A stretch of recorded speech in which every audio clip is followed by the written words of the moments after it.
Hello सज्जनों ते मित्रों, फैसलाबाद इकबाल स्टेडियम ਦੇ ਵਿੱਚ 17 ਸਾਲ ਬਾਅਦ क्रिकेट इंटरनेशनल क्रिकेट बहाल हो गई और इत्थे छक्के चौके लगणगे साडे बाबर आजम मोहम्मद रिजवान ਜਿਹੜੇ प्लेयर इत्थे जनाब छक्के चौके लाणगे और साउथ अफ्रीका ਜਿਹੜੀ ਕਿ ਇੰਟਰਨੈਸ਼ਨਲ ਟੀਮ ਹੈ ਔਰ ਪਾਕਿਸਤਾਨ ਦੇ ਵਿੱਚ ਆ ਕੇ ਵਨਡੇ ਮੈਚ ਹੋਣਗੇ ਇੱਥੇ ਤੇ ਗਰਾਊਂਡ ਵੀ ਬੜਾ ਖੂਬਸੂਰਤ ਆ। ਤੁਹਾਨੂੰ ਪਤਾ ਫੈਸਲਾਬਾਦ ਦੀ ਤੇ ਵੈਸੇ ਆਪ ਵੀ ਬੜੇ ਸੋਹਣੇ ਆ ਤੇ ਗਰਾਊਂਡ ਤੇ ਫਿਰ ਉਦਾਂ ਦੇ ਹੈ। ਤੇ ਸਾਡੇ ਨਾਲ ਨਵੀਦ ਨਜ਼ੀਰ ਭਾਈ ਨੇ ਕੇਅਰ ਟੇਕਰ ਜਿਹੜੇ ਕਿ ਇਕਬਾਲ ਸਟੇਡੀਅਮ ਦੇ। अस्सलाम वालेकुम भाई, ਕੀ ਹਾਲ ਚਾਲ ਹੈ? ਵਾਲੇਕੁਮ ਸਲਾਮ, ਅੱਲਾਹ ਦਾ ਸ਼ੁਕਰ ਭਾਈ। ਇੱਕ ਤੇ ਜਨਾਬ ਬੜੀ ਖੁਸ਼ੀ ਦੀ ਖਬਰਾਂ ਤੁਸੀਂ ਸਾਨੂੰ ਦਿੰਦੇ ਕਿ ਜਿਹੜਾ ਕਿ ਮੈਚ ਇੰਟਰਨੈਸ਼ਨਲ ਮੈਚ ਜਿਹੜੇ ਕਿ ਅਸੀਂ ਬੜੀ ਉਮੀਦ ਲਾ ਕੇ ਬੈਠਨੇ ਕਿ ਫੈਸਲਾਬਾਦ ਨਾ PSL ਹੁੰਦਾ ਨਾ ਕੁਝ, ਲੇਕਿਨ ਬੜੀ ਚੰਗੀ ਗੱਲ ਆ ਕਿ ਫੈਸਲਾਬਾਦ ਦੇ ਵਿੱਚ ਇੰਟਰਨੈਸ਼ਨਲ ਵਨਡੇ ਮੈਚ ਹੋਣ ਲੱਗੇ ਆ। ਮਾੜਾ ਜਿਹਾ ਸਾਨੂੰ ਵੀ ਦੱਸੋ ਕਿ ਇੱਥੇ ਕਿਹੜੀ ਕਿਹੜੀ ਟੀਮ ਤੇ ਕਿੱਦਾਂ ਮੁਕਾਬਲੇ ਹੋਣੇ ਤੇ ਕਿੰਨੇ ਮੈਚ ਹੋਣੇ ਇੱਥੇ?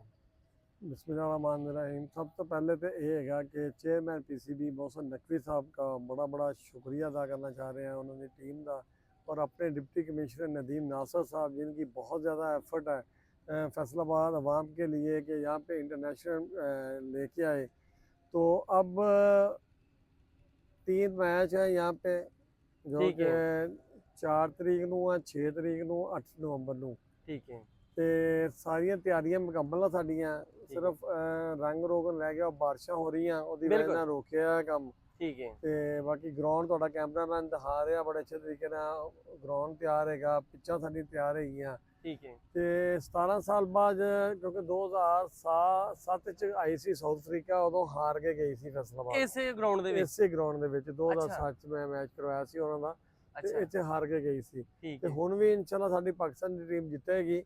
ਔਰ ਸਾਡੇ ਆਵਾਮ ਫੈਸਲਾਬਾਦ ਵਾਸਤੇ ਮਤਲਬ ਜੇ ਸਾਡੇ ਇੰਟਰਨੈਸ਼ਨਲ ਪਲੇਅਰ ਨੇ ਉਹਨਾਂ ਨੂੰ ਆਪਣੇ ਕਰੀਬ ਤੋਂ ਦੇਖਣਗੇ, ਆਪਣੇ ਹੀਰੋਜ਼ ਨੂੰ, ਆਪਣੇ ਚੌਕੇ ਛੱਕੇ ਦੇਖਣਗੇ, ਬੜਾ ਮਜ਼ਾ ਆਏਗਾ ਇਹਨਾਂ ਨੂੰ। ਔਰ ਸਾਡੀ ਇੰਤਜ਼ਾਮੀਆ ਜਿਹੜੀ ਆ ਭਰਪੂਰ ਸਾਡੇ ਨਾਲ ਤਾਵਨ ਕਰ ਰਹੀ ਆ, ਔਰ ਇਨਸ਼ਾਅੱਲਾ ਆਖਰ ਤੱਕ ਇਸੇ ਤਰ੍ਹਾਂ ਹੀ ਸਾਰੇ ਲੱਗੇ ਰਹਿਣਗੇ।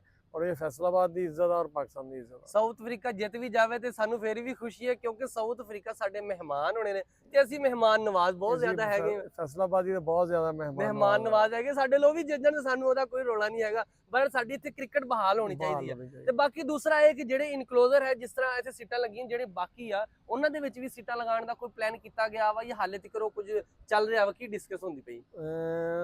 सुनने च आ रहा कि अपना जरा इधर अपना सामने ਤੁਹਾਡੇ ਮੈਂ ਦਿਖਾਵਾਂ, ਇੱਧਰ ਵਾਲੇ 2 ਨੰਬਰ ਲਾ ਲਓ, 3 ਨੰਬਰ ਗੇਟ ਜਾਂ 4 2 ਨੰਬਰ ਗੇਟ ਦੇ ਉੱਪਰ ਲਗਾ ਰਹੇ ਨੇ। 2 ਨੰਬਰ ਗੇਟ ਤੇ ਆਲਰੇਡੀ ਯੈਲੋ ਚੇਅਰ ਲੱਗੀ ਹੋਈ ਹੈ ਬਿਲਕੁਲ। ਉਹਨਾਂ ਤੋਂ ਅੱਗੇ 3 ਨੰਬਰ ਗੇਟ ਦੀਆਂ ਵੀ ਚੇਅਰ ਦਾ ਉਹ ਲਗਾਉਣਾ ਚਾਹ ਰਹੇ ਨੇ। ਇਧਰੋਂ 7 ਨੰਬਰ ਗੇਟ ਦੇ ਉੱਪਰ ਲਗਾਉਣਾ ਚਾਹ ਰਹੇ। ठीक है। 5000 चेयर तकरीबन अपना जेडी रेंट ते PCB लगाएगा।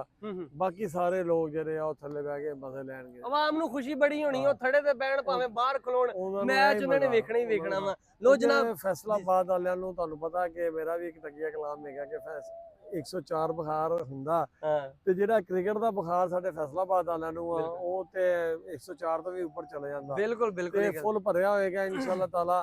ਤੇ ਬਾਹਰ ਵੀ ਆਵਾਮ ਸਾਡੇ ਕੋਲ ਬਹੁਤ ਜ਼ਿਆਦਾ ਹੋਏਗੀ, ਸਾਨੂੰ LCD ਬਾਹਰ ਨਾਲ ਲਗਾਉਣੀਆਂ ਪਈਆਂ। ਬਿਲਕੁਲ ਜ਼ਾਰੀ ਗੱਲ, ਅਗਰ ਇੱਥੇ ਟੀਮਾਂ ਮੈਚ ਅੱਛੇ ਹੋ ਗਏ, ਆਵਾਮ ਦਾ ਰਸ਼ ਪੈ ਗਿਆ, ਤੇ ਫਿਰ ਮੈਂ ਕਹਿੰਦਾ ਤੇ ਸਾਰੀਆਂ ਜਿਹੜੇ ਬਾਕੀ ਮੈਚ ਹੋਣੇ ਕਿ ਨਾ, ਜਿੱਦਾਂ ਇਸਲਾਮਾਬਾਦ ਹੋ ਜਾਂਦੇ, ਪਿੰਡੀ ਮੁਲਤਾਨ ਹੋ ਜਾਂਦੇ ਆ, ਤੇ ਫੈਸਲਾਬਾਦ ਨੂੰ ਪਹਿਲੇ ਨੰਬਰ ਤੇ ਰੱਖਣਗੇ ਕਿ ਇੱਥੇ ਵੀ ਕਰਾਓ ਮੈਚ। ਹੁਣ ਮੈਂ ਗੱਲ ਨੂੰ ਅੱਗੇ ਤੁਹਾਡੇ ਵਧਾਉਂਦਾ ਹੋਇਆ ਲਾਜ਼ਮੀ ਇਹ ਕਹਾਂਗਾ ਕਿ ਸਾਡੀ ਅਗਰ ਫੈਸਲਾਬਾਦ ਦੀ ਆਵਾਮ ਜਿਸ ਤਰ੍ਹਾਂ ਮੈਚ ਦੇਖਣ ਆਉਂਦੀ ਆ ਔਰ ਇਸ 3 ਮੈਚਾਂ ਨੂੰ ਵੀ ਇਸ ਤਰ੍ਹਾਂ ਦੇਖਣ ਆਉਣਗੇ ਤੇ ਲੋਕ PCB ਵਾਲੇ ਡੈਫੀਨੇਟਲੀ ਆਪਣਾ ਉਹਨਾਂ ਨੂੰ ਭੁੱਲ ਜਾਣਗੇ, ਆਪਣਾ ਪਿੰਡੀ ਮੁਲਤਾਨ ਨੂੰ, ਉਹ ਮੰਗੇ ਫੈਸਲਾਬਾਦ ਨੂੰ ਹੀ ਜ਼ਿਆਦਾ ਤਰਜੀਹ ਦੇਣਗੇ। ਬਿਲਕੁਲ ਫੈਸਲਾਬਾਦ ਨੂੰ। ਲੋ ਜਨਾਬ 4, 6, 8 ਤਰੀਕ ਨੂੰ ਤੁਸੀਂ ਇੱਥੇ ਮੈਚ ਵੇਖਣੇ ਆ ਤੇ ਮੈਚ ਦੇ ਤਗੜੇ ਛੱਕੇ ਚੌਕੇ ਲੱਗਣੇ ਆ ਤੇ ਮਜ਼ਾ ਆਏਗਾ। ਆ ਜਾਓ ਫਿਰ, ਮੈਂ ਵੀ ਇੱਥੇ ਹੋਣਾ ਤੇ ਤੁਸੀਂ ਵੀ ਇੱਥੇ ਹੋਣਾ ਤੇ ਆਪਾਂ ਰਲ ਮਿਲ ਕੇ ਮੈਚ ਵੇਖਾਂਗੇ।